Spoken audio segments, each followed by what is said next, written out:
purifying, no sense of strife, pushing limits, breaking through the haze. Going out, elbows tough like steel, the great one's eyes weaving through the storm, crossing blue lines, can't help but feel legends rising, levels take form. Top shelf cookie sniper hockey card podcast, where stories live and legends last. Top shelf cookie sniper hockey card podcast.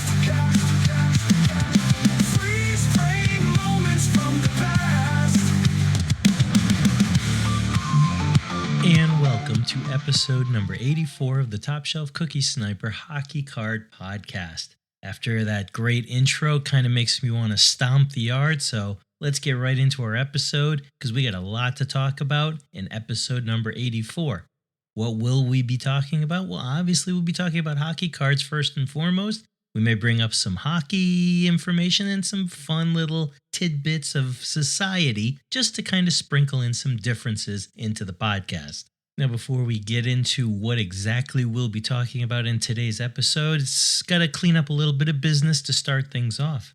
Let's start off with the comments that was made by a certain individual on backyard breaks. I'm sure by now you've all heard about it. You've heard the comments.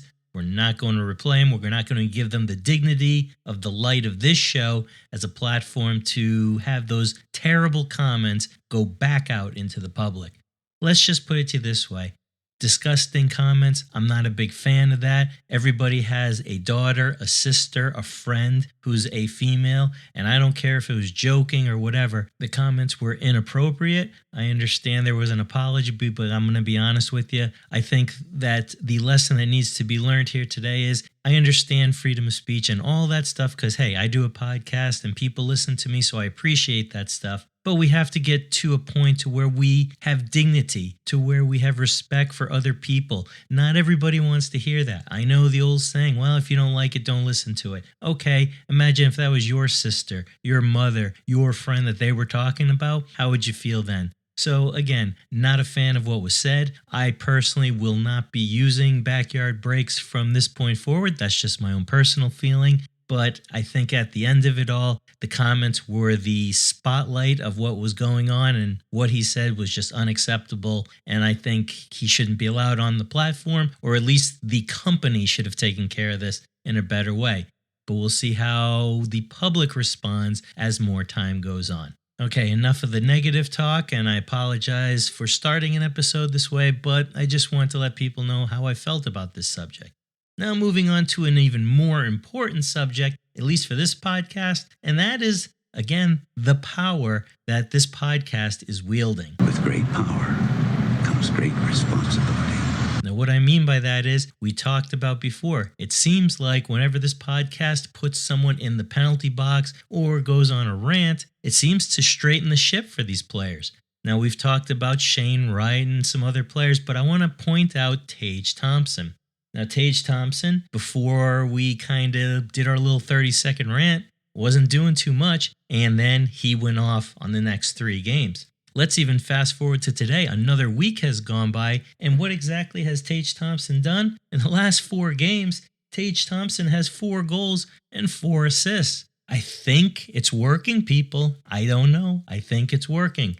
Now, the bad part about this, here's kind of the whole, karma, whatever you believe in. So I put it out there. Tage Thompson goes off, starts having great games, but guess what? He has probably the greatest game against my Bruins where he scores a hat trick. Not only him, but JJ Peterka also scores a hat trick in that game. So as you can see, when we talk about with great power comes great responsibility, there's also that little edge where it's like, you know what? Stuff has to balance out as we've learned in the movies. And look what it did to my Bruins. Now, again, we're not going to kind of do another rant. And the funny thing that is happening with this rant is there's a lot of people out there who are saying, hey, can you rant about this player or about this team because they need to get their teams going? Well, again, great power, great responsibility. We're going to hold off on that for a little while longer just to see how the Tage Thompson thing kind of levels out. And we'll look to see who deserves this, I guess you could say, rant to get their season back in order. I am inevitable. Now, what's going to be really funny is when I do the next rant, probably will happen is whoever it is, team or player, they'll probably go the other way and get even worse to balance everything out, make me look foolish. But that's why you're going to tune in. You're going to tune in to see what I have to say. Then you're going to tune in to say, was he right or was he wrong? And if he's wrong, well, we're really going to let him have it. And that's the fun part about having conversations about hockey cards and hockey players. We never know what they're going to do. Okay, now that we've gone over all that, what can you expect in today's episode of the podcast when it comes to hockey cards?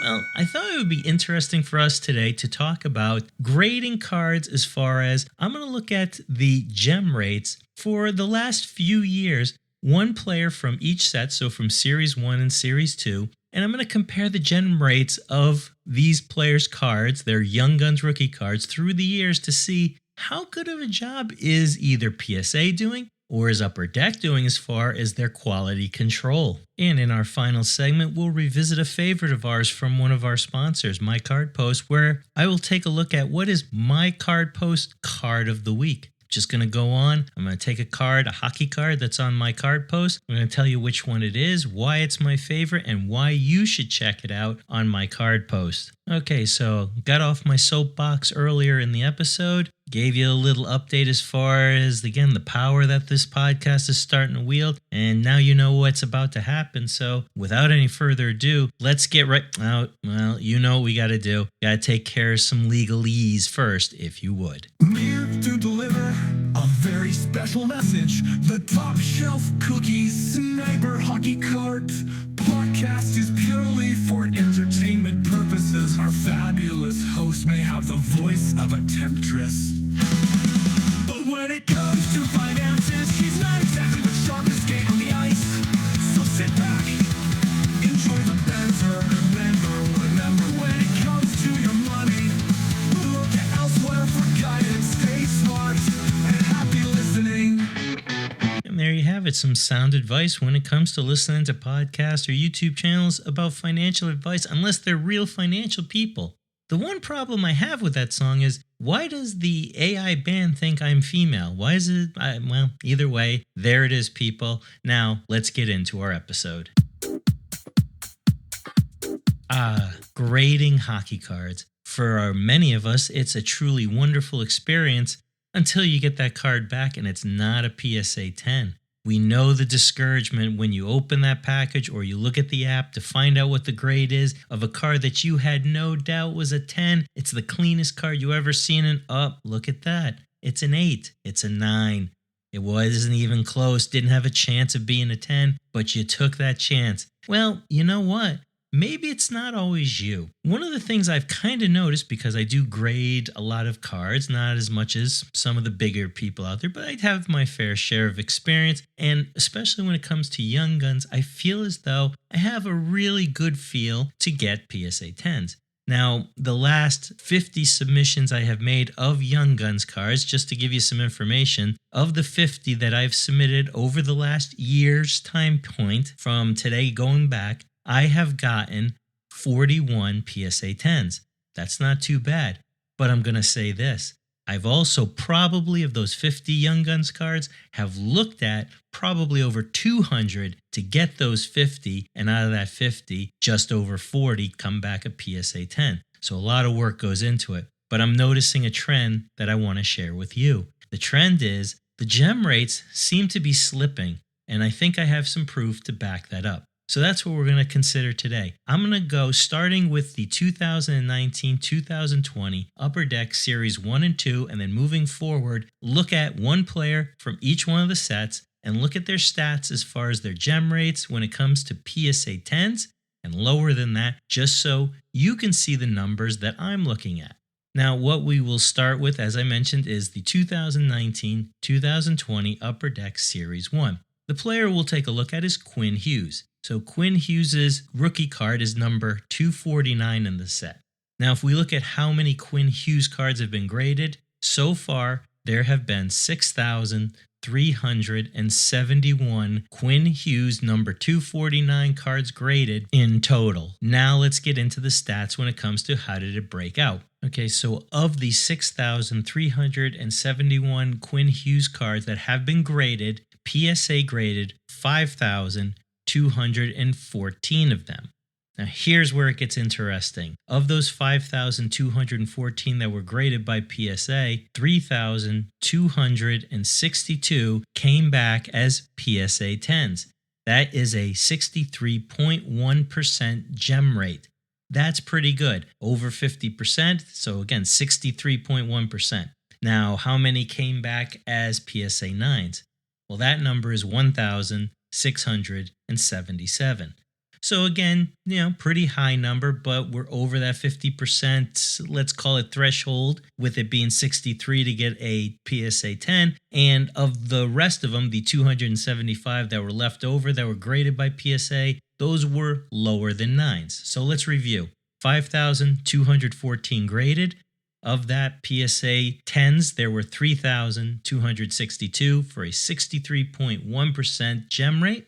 PSA 9 at 1,677, and ones lower than PSA 9s were 275. Okay, that's pretty interesting. I think a lot of people would say 63% is a good percentage, but we've seen others be better. His brother, Jack, in the same set, if I'm not mistaken, is rocking about a 70-something percent PSA 10 gem rate. But again, it's a decent number.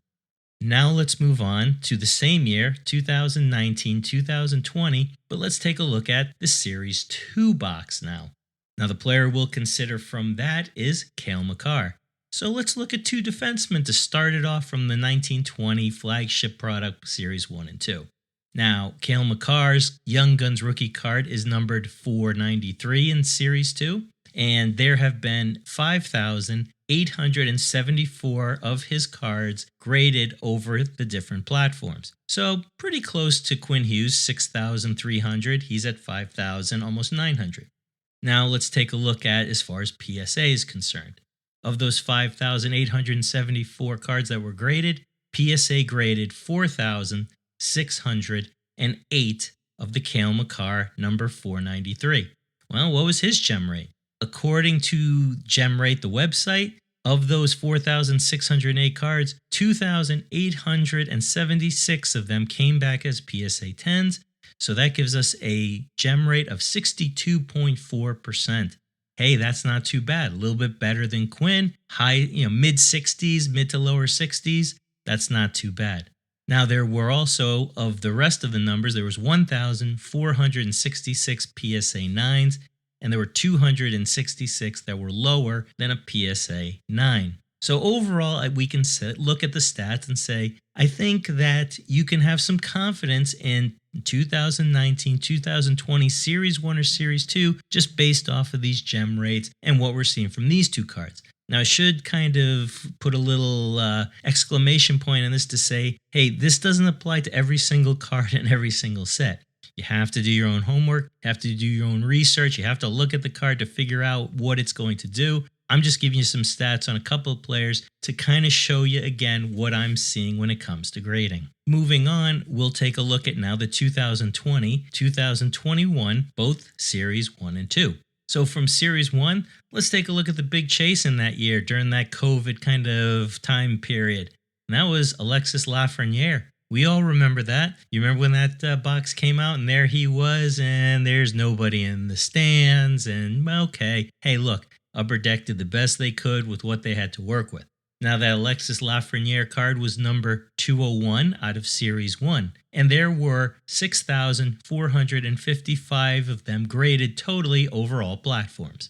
Now PSA graded 4,915 of them, so a good chunk of them. And of that, the Alexis Lafreniere received 1,921 PSA 10s, giving it a gem rate of 39.1%.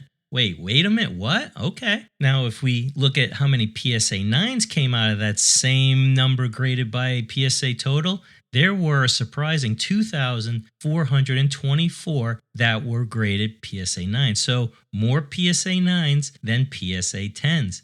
And ones lower than PSA 9 were 570. So as we can see, just comparing Series 1 year to year, look at the difference in gem rate. We were talking about over 60% in the years 19 and 20, and just in 2020-21, the first series that came out, we're just about 40%. Now, I know we all remember that time period. I understand Upper Deck had an impossible task of getting us hockey cards, and they did the best they could. And we appreciate that. But the quality, I hate to say it, isn't there. That was one of the biggest things when this set came out was the Lafrenières. Remember, a lot of them had the rounded corners, or the corners were destroyed, or it's just offset. You could just see all the wear and tear, or I should say the stuff that would not make these things 10s, and PSA noticed it as well. 39.1% gem rate for Alexis Lafrenière. Okay, that's just one box. Let's move into the number 2 box of the 2020-2021, and that was the Series 2. And we'll look at dollar bill Kirill Kaprizov and his number 451 Young Guns rookie card. Hopefully they kind of turn things around. So now, as we recall, Kirill is one of those guys who has a high population of graded cards when it comes to his Young Guns rookie card. And we could see that by the total number of cards that were graded. The total population of this Kirill Kaprizov number 451 that was graded over all platforms is 10,285. So a big jump from the 6,000 or so of the other cards we've already discussed. Now, of that 10,200, PSA graded 8,537. So again, another big jump. This was a big player that a lot of people were really psyched about. What kind of gem rate did Kirill Kaprizov get? Well, thankfully, Kirill Kaprizov, out of those 8,500 that were graded by PSA, 5,638 came back as PSA 10s, giving us a 66% gem rate. Yay! We're back. Okay. Maybe that, first run during COVID, maybe it was a little light, but 66% on Kirill, that's pretty cool.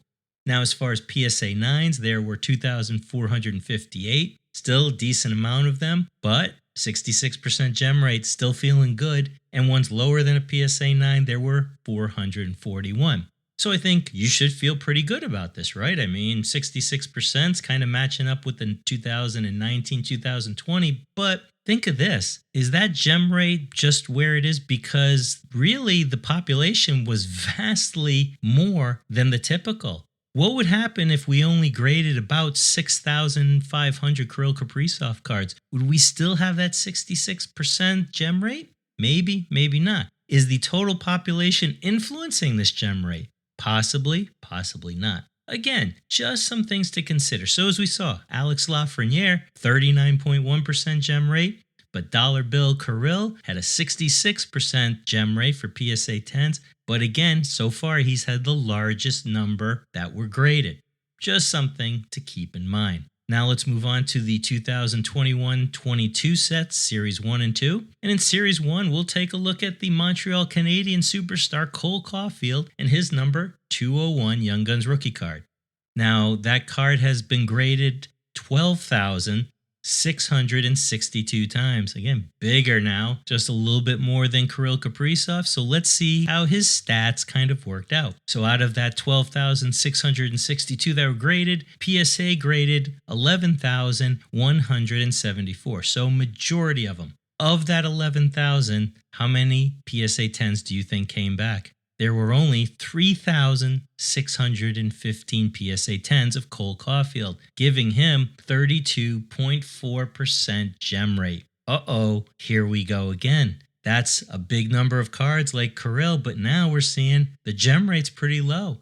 So maybe it's just their quality control each year. Is Series 1 better than Series 2? Vice versa? Let's continue. Now, the rest of the stats for Cole Caulfield is that the number of PSA 9s that came out of that 11,000 were 6,296. Another pretty big number of PSA 9s. But check this out. The number that was lower than a PSA 9 was 1,263. Now, this is the first guy that we've talked about that's had a number lower than a PSA 9 that's over 1,000. That's a little concerning too. Imagine if you sent in a Cole Caulfield thinking it's coming back at 10 and it comes in lower than an 8. I mean, we're kind of seeing that with this number and this data that we got from gem rate. But let's see if this affected Series 2 in the same year. So now looking at the 2021-22 Upper Deck Series 2, I thought we should take a look at Lucas Raymond. Him and Moritz Seider and some of the other guys, I thought he was one that should have some interesting stats. Lucas Raymond's number 464 Young Guns rookie card was graded a total number of 5,900 times across platforms. Of that, PSA graded 5,207. So again, majority of them. Now, of that 5,200 that PSA graded, check this out, 3,680 came back as a PSA 10, giving it a 70.7% gem rate. I mean, what is going on here? We just came from Series 1 the same year that had 32.4%, and now Lucas Raymond, who has a lot less that were graded, let's keep that in mind, but still coming out at over 70%. It shows in the other PSA levels of this card. His count for PSA 9s of the 5,000 is 1,211, and there are 316 that are lower than a PSA 9. So in that year, look at that, between the two sets, the two, let's call them chases, have vastly different gem rates, vastly different number of population counts. I mean, this stuff is just crazy to look at sometimes, but it's interesting when you break it down. Okay, moving on, less pontification. Moving on to the 22-23 series, we're going to look at, in Series 1, Matty Beniers. So in 22-23, we all remember we wanted Matty Beniers' number 213 Young Guns rookie card. Now, 5,286 have been graded across platforms, and out of that, PSA graded 4,591. Okay, let's see where his gem rate comes out. Hopefully it's a good number. So of the 4,591 that PSA graded, 1,432 came back as PSA 10s, giving us a whopping 31.2% gem rate for Matty Beniers. Okay, here we go again. He's in the low 30s, a decent number graded, quality control's an issue. Of the 4,500 that PSA graded, check this out, 2,275 came back as PSA 9s, and 884 lower than a PSA 9. Okay, confidence is dropping again, 31.2%. That's one of the lower ones. Matty Beniers, I know he hasn't been doing much, but hopefully in the next couple of years, he will be another chase for a lot of people. At 31.2%, there's not too many PSA 10s out there. Let's move on to Series 2 of that same year in 2022-2023. And let's go back to Montreal, and hopefully they'll right the ship with their superstar to be, and that's Yaroslav Slafkowski. His number 451 Series 2 Young Guns rookie card, again, probably still one of the bigger chases of that year. So let's take a look at the stats. Now, there have been 3,982 of his Young Guns rookie cards that have been graded across all the platforms. PSA is graded 3,739, so pretty much almost all of them. What was the gem rate for Slafkowski when it came to that almost 4,000 that were graded? Oh, this is not getting good, people. Only 1,016 of that number came back as PSA 10s, giving us a whopping 27.2% gem rate. We're just getting worse and worse. We're going to discuss all this at the end, but let's continue on.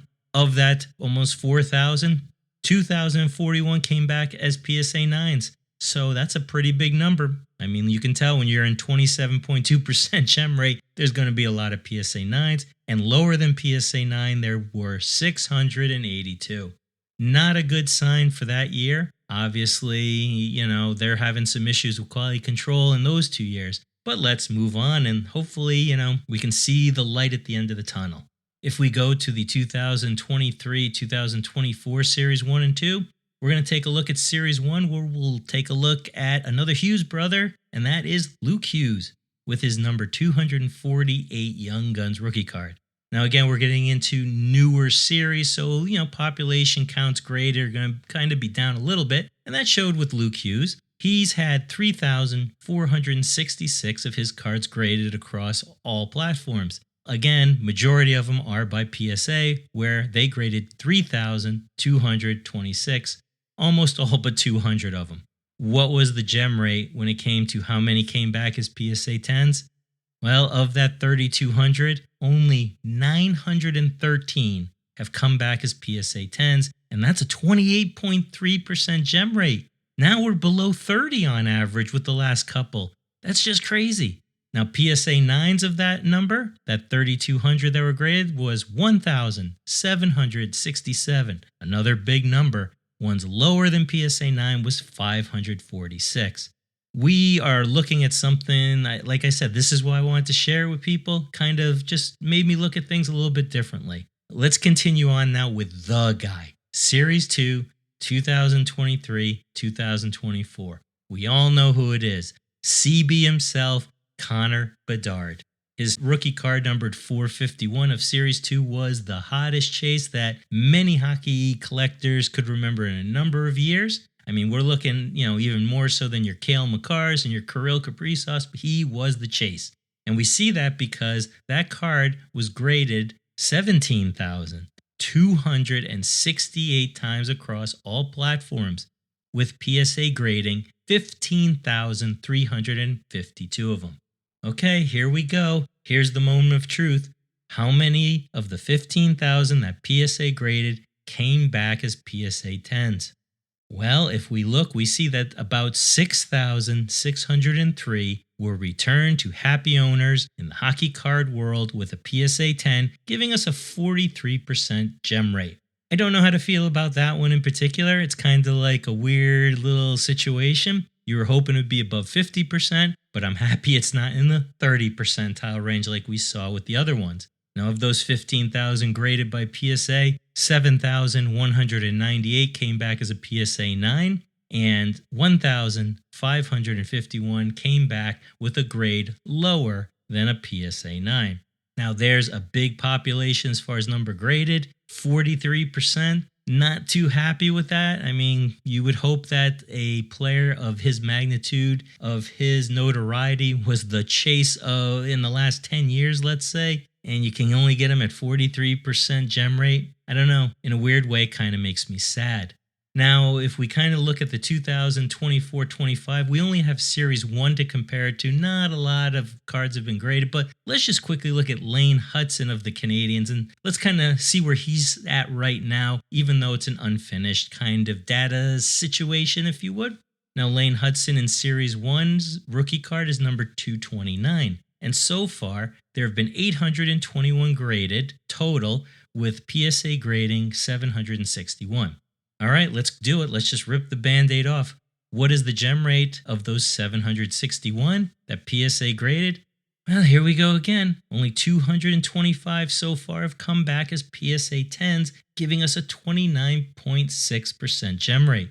There was 346 graded as a PSA 9 and 190 graded lower than a PSA 9. So what are our big takeaways from all this data as far as looking at gem rates when it came to these players? First thing we can pretty much take from all this is I think Upper Deck has a problem, and it's a newly acquired problem. Because if you look at the 1920 sets, 63%, that's not too bad. I understand what happened, that COVID kind of jumped in. It made a mess of everybody's lives, along with Upper Deck. So 2020-21, Series 1 came out, about 40% gem rate, but then in Series 2, hey, maybe they corrected things. Kirill, 66%, but a large number graded. The problem seems to be moving forward from 21 onward when it comes to seeing gem rates like 32%, 31%, 27%, 28%. And right now with Lane Hudson, the big chase card, just about 30%. So what this screams to me right off the get-go is if you're sending cards in to get graded, especially if you're concerned about return on your investment, if you just want to have them graded to protect them, then look, who cares about the number on there? Get the slab you want by the company you want just to protect the card you love. But if you're concerned about return on investment, you really need to understand how to grade cards. Because if you're looking at gem rates or return rates of PSA 10s at only 32%, 27%, you better know which ones should be graded, because if not, you're going to be spending a lot of money sending these cards in, and they're going to be coming back 9s or lower. And that's just going to really, really make you upset. We've seen how some people have been dealing with PSA on the internet when it comes to different kind of influencers. Some of them are really kind of getting ticked off, where some of them have figured out the way, what you need to look at, how you need to send these things in correctly so you get more PSA 10s. And that's what this segment's all about. It's showing you that a PSA 10 is not guaranteed.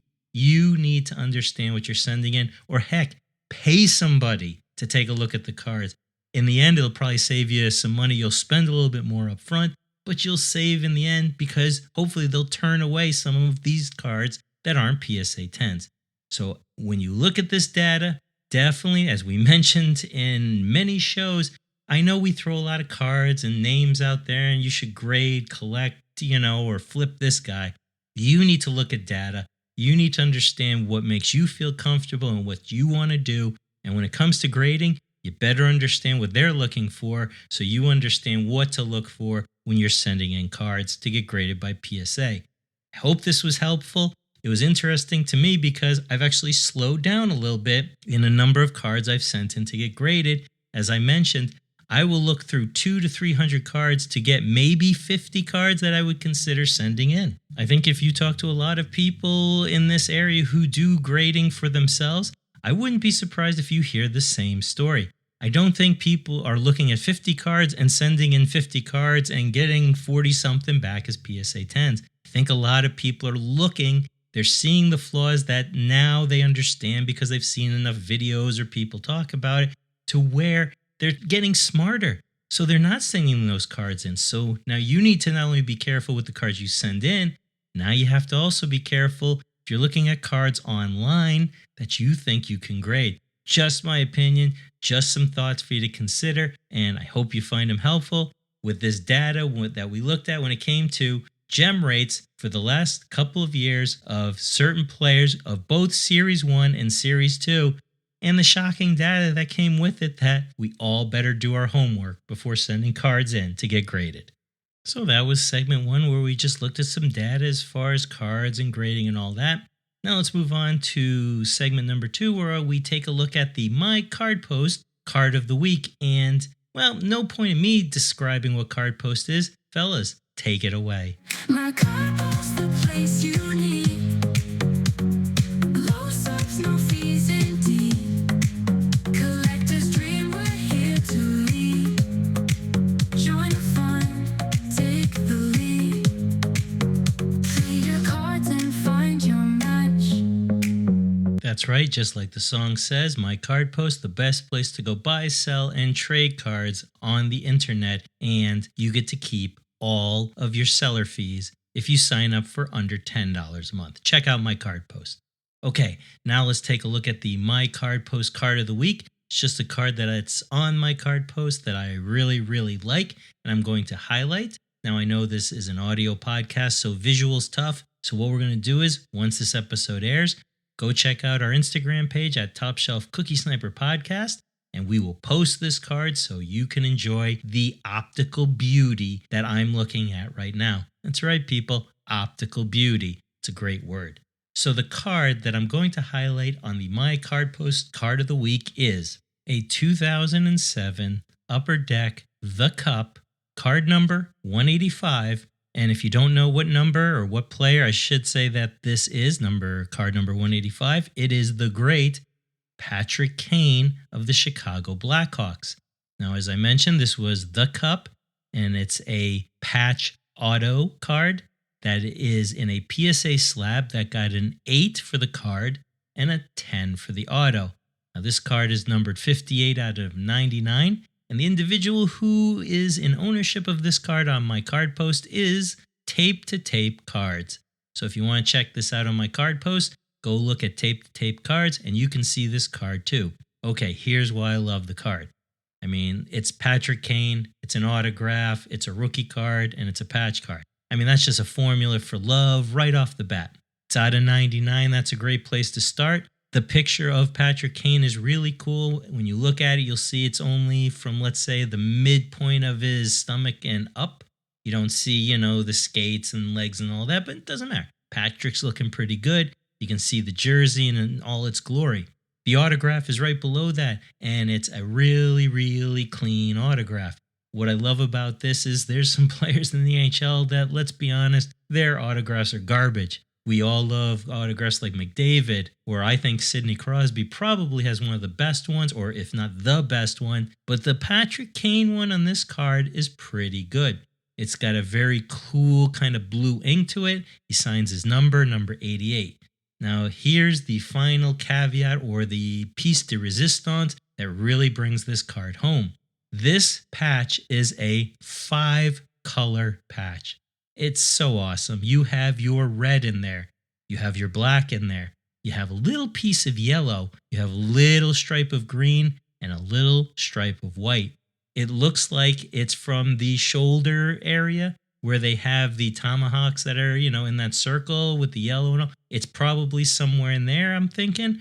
Or it's from the headdress of the Native American that's on the front of their jersey. Either way, 5-color patch. Patrick Kane rookie card, autographed out of 99. It looks awesome. It's in a PSA slab. Hey, if you like slabs or not, just look at the card. It's a beautiful card, and that's why we're highlighting it as the My Card Post Card of the Week. The 2007 Upper Deck, The Cup, Patrick Kane, rookie patch auto, PSA 8 for the card, 10 for the auto, and it's numbered out of 99 with a 5-color patch. And that's on my card post. And check out Tape to Tape Cards. And there you have it. There's the siren to not only end our period, but to end our podcast as well.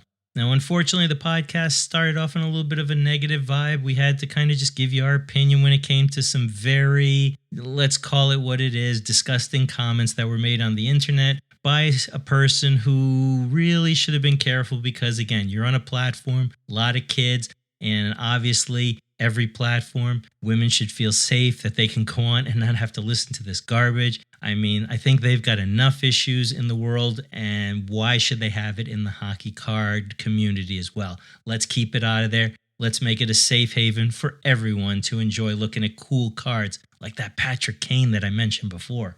On top of that, we talked about kind of the power that the podcast was wielding and the cause and effect. Tage Thompson's playing really well, but he played really well against my Bruins where he scored a hat trick. So I don't know. Now I'm scared. I really got to be careful. I think this is how like Lex Luthor started off. He made a couple of things happen that he thought was going to help the world.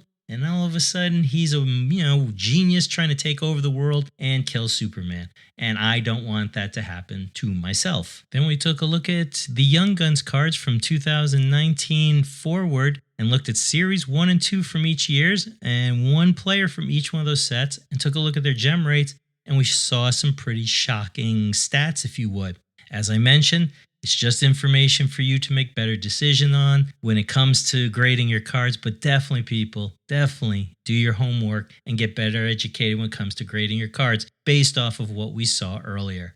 And then we ended with the My Card Post Card of the Week. And again, that was a very cool Patrick Kane 2007 rookie patch auto out of 99 with a 5-color patch. That's right, 5-color patch. Oh, it's a 4-color? No, my Canadian Fred. It's not a 4-color. It's a 5-color patch. Suck it, Trebek! I know. You're upset because, 4, 5. I understand. But don't worry about it. It's a 5-color patch, and we really loved it. And I know that Phil would love it too. And now we've come to that part of the show where we have to beg for you to like us, to follow us, to subscribe to us, because as you know, everything's run by an algorithm. AI's taken over the world. Here comes LabCorp, whatever the Terminator company was. I mean, we're doomed, but I need you to do it now because I want more and more people to hear about this podcast so that we can keep building our hockey card community stronger and stronger every year, whether it's my podcast or other platforms that provide great material. As always, we want to thank each and every one of you who do listen to this podcast because we see the numbers stay steady, but we also see them growing because many new people check this out because of your word of mouth or your like or your subscribe. So I guess the algorithm works, and that's how we can get new people in and get different opinions when it comes to hockey cards and the different things that we like. So do all of that stuff. Like, subscribe, share us, let everyone know about this podcast so we can grow the community. So as always, for the Top Shelf Cookie Sniper Hockey Card Podcast, You know what? Before I leave, I just want to say this. We started off negative. Let's end positive. People, it's 2025. Let's just treat each other with love and respect. Treat people how we would want to be treated. And that's going to be the closing message of today's episode. So for the podcast, I'm your host, Jay. Definitely check out our episodes. We drop a new episode every single Wednesday. And if you want, check some past ones out on whatever platform you listen to. For the podcast, everyone, be nice to one another.